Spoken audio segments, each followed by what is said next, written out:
one dance, baby. That one dance. Hai hai hai, Assalamualaikum warahmatullahi wabarakatuh. See you again with me Miss Hilda in English Lesson. Apa kabar kalian semua guys? Gak kerasa ya, sekarang kita udah masuk di semester 2. Itu artinya sekarang kita bahas chapter baru, yaitu chapter 7 di mata pelajaran bahasa Inggris. Kira-kira apa sih yang akan dipelajari di chapter ini? Yuk kita sama-sama simak videonya. Tapi sebelum itu, seperti biasa jangan lupa bantu like, komen, share ke seluruh sosial media yang kalian punya. Ajak teman-teman kalian untuk belajar bersama di sini. Dan yang paling penting jangan lupa untuk subscribe supaya channel YouTube ini semakin berkembang. Terima kasih.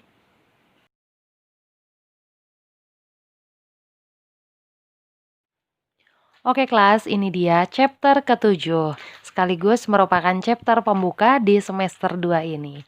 Chapter ke-7 ini memiliki judul My Uncle is a Zookeeper. Paman saya adalah seorang penjaga kebun binatang. Chapter ini berada di halaman 85. Jadi buat kalian yang mempunyai buku paket di rumah, silahkan bisa dibuka dan kita belajar sama-sama.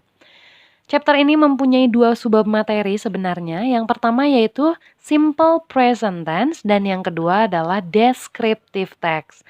Nah, untuk descriptive text kita kesampingkan dulu. Sekarang Miss akan fokus membahas simple present tense. Apa itu simple present tense? Mari kita sama-sama bahas. Oke kelas, sebelum kita mulai, tahukah kamu bahwa dalam bahasa Inggris kita memiliki 16 tenses yang harus dipelajari. Tenses ini adalah grammar atau tata bahasa yang digunakan dalam bahasa Inggris. Nah ini dia, ke-16 tensesnya. Nah yang akan kita pelajari sekarang adalah simple present tense. Oke kelas, jadi pada intinya atau secara singkat, simple present tense ini digunakan untuk mengungkapkan kegiatan atau aktivitas di masa sekarang yang selalu dilakukan rutin atau menjadi kebiasaan kita sehari-hari. Nah, contohnya seperti apa sih yang menjadi kebiasaan kita atau kegiatan rutin yang kita lakukan? Ini dia salah satu contohnya itu pergi ke sekolah. Kita rutin dong ya tiap hari pergi ke sekolah. Nah itu tuh yang disebut kegiatan rutin. Nah yang membedakan ada yang pergi ke sekolahnya dengan ayah, atau mungkin diantar ibu, atau ada juga yang naik bis, atau bahkan jalan kaki bersama teman-teman. Contoh berikutnya adalah makan. Makan merupakan salah satu aktivitas yang sering kita lakukan secara rutin. Entah itu makan pagi, makan siang, atau makan malam. Nah, di sini contohnya misalnya makan pagi. Kita mempunyai kebiasaan berbeda-beda dong. Mungkin ada yang suka makan paginya bubur, atau nasi kuning, atau mungkin roti, atau bahkan ada juga yang hanya minum air putih, susu, atau teh saja. Nah, ini dia yang disebut dengan kebiasaan atau aktivitas rutin yang dilakukan. Untuk lebih jelas lagi, di sini Miss berikan beberapa contoh kebiasaan atau aktivitas rutin yang sering dilakukan. Contoh, setiap hari Senin kita selalu atau biasa atau rutin melakukan upacara bendera. Dan untuk umat muslim setiap hari Jumat ada Jumatan. Dilakukannya kan rutin, setiap Jumat pasti Jumatan. Lalu contoh berikutnya misalnya berenang, kita ikutan les berenang dan kita sudah menentukan jadwal setiap hari Selasa misalnya. Atau mungkin kalian punya kebiasaan sebelum kalian tidur kalian harus nonton dulu YouTube misal, atau kebiasaan saya sebelum tidur adalah main dulu games misalnya. Nah itu yang disebut dengan kebiasaan atau aktivitas rutin. Sekarang setelah kita tahu apa itu kebiasaan atau aktivitas rutin, maka mari kita aplikasikan ke dalam kalimat simple present tense dengan menggunakan rumus yang ada. Nah ini dia rumusnya, subjek ditambah verb ke-1 ditambah s atau es lalu diikuti dengan complement. Nah kita lihat ya, seperti kita ketahui bahwa subjek dalam bahasa Inggris itu ada 7. I, you, we, they, she, he, it. Untuk I, you, we, they, nanti diikuti kata kerja ke-1 saja, sedangkan untuk she, he, it diikuti kata kerja yang diakhiri huruf S dan juga ES. Kita lihat contohnya. Jika subjeknya I, you, they, we, maka kata kerja tidak usah ditambah S dan ES di belakangnya. Sedangkan jika si subjeknya she, he, it, maka si kata kerja ini diakhiri huruf S atau ES. Ngerti ya? Jadi contohnya I play. Sedangkan kalau she plays. Untuk berikutnya di sini ada kata kerja eat atau makan. Untuk subjek Ayu Dewi, it-nya nggak usah ditambah s di belakangnya. Sedangkan untuk she it-nya ditambahin s di belakang. Lalu ada juga drink di sini. Nah, kalau Ayu Dewi berarti hanya drink saja, sedangkan untuk she it berarti drinks. Nah, ini ada yang beda nih untuk kata kerja go. Untuk Ayu Dewi menggunakan go saja, sedangkan untuk she it menjadi goes, ditambah es. Kenapa yang tadi hanya ditambah S dan yang ini ditambah ES? Nah, ini dia bedanya. Nih ya guys, perlu kalian ingat, ditambahkan akhiran ES jika si verb tadi atau kata kerjanya berakhiran huruf-huruf berikut ini. Huruf O, huruf CH, SH, X, atau SS. Nah, apa sih contoh verb atau contoh kata kerja yang memiliki akhiran huruf ini? Nah, ini dia beberapa contoh kata kerja yang memiliki huruf akhir O, CH, SH, X, dan SS. Ada go, watch, was, fix, dan juga kiss.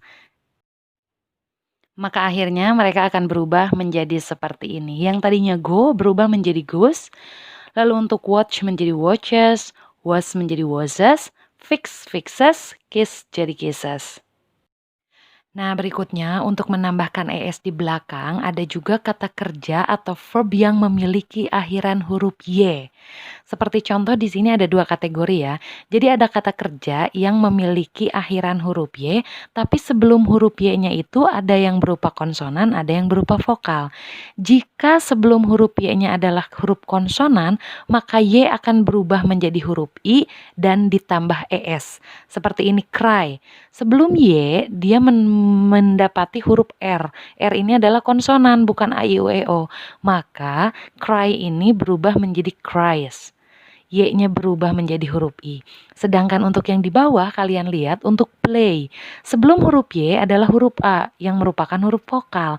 Jadi, tidak usah ditambah ES, melainkan cukup ditambah S saja. Menjadi plays, bukan menjadi plays. Oke, jadi kesimpulannya, kata kerja yang bukan berakhiran huruf-huruf ini tinggal ditambah huruf S saja, bukan ES. Oke guys, mari sama-sama perhatikan. Di sini kita menggunakan kata kerja yang sama yaitu go, tapi dengan subjek yang berbeda-beda. Di sini kalimat yang pertama, I go to school by bus. Jadi dia tuh pergi ke sekolahnya menggunakan bis. Maka dia akan bilang I go. Risma and Diana go to school together. Risma dan Diana dua orang, maka dikategorikan they. Dimas goes to school by motorcycle. Dimas pergi ke sekolahnya pakai motor. Dimas ini sendiri, maka menjadi he atau dia laki-laki. Dan yang selanjutnya Rinda goes to school by bike. Rinda ini perempuan atau dia perempuan, maka go-nya berubah menjadi goes.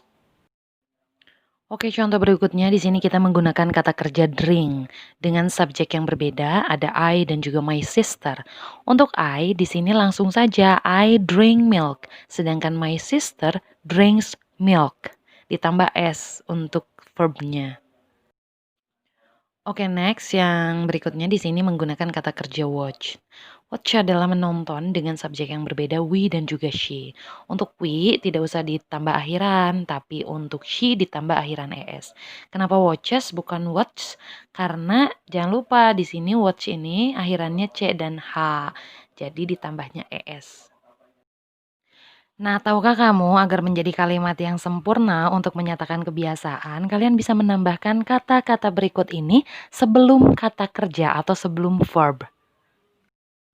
Nih, kayak gini nih. Jadi nanti kalimatnya akan menjadi I always drink milk before sleep misalnya. Atau Tom and Luna sometimes play cards. Selanjutnya, Jihan always eats sandwich for breakfast. Dan yang berikutnya, Agil often goes to library. Atau nih ya, kalian bisa menambahkan keterangan-keterangan waktu berikut ini untuk melengkapi kalimat simple present tense.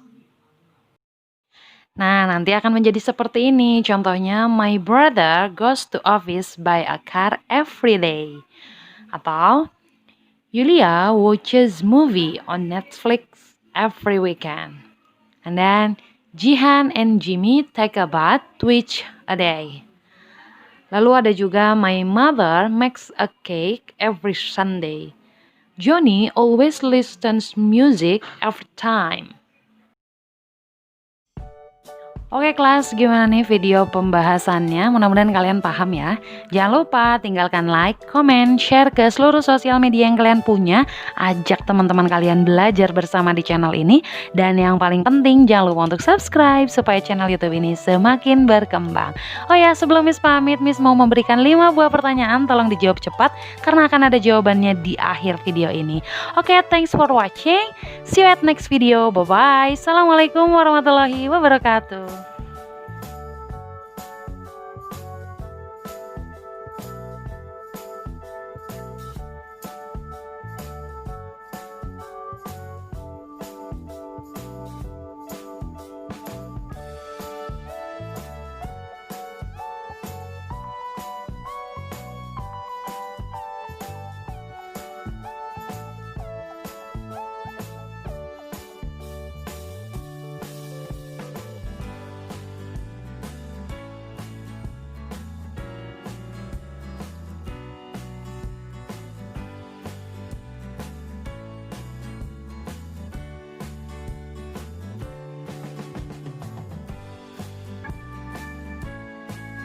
Oke, untuk nomor 1 jawabannya adalah B, yaitu cooks. Jadi verbnya ditambah S karena subjeknya adalah Raisa. Raisa ini dikategorikan menjadi she atau dia perempuan.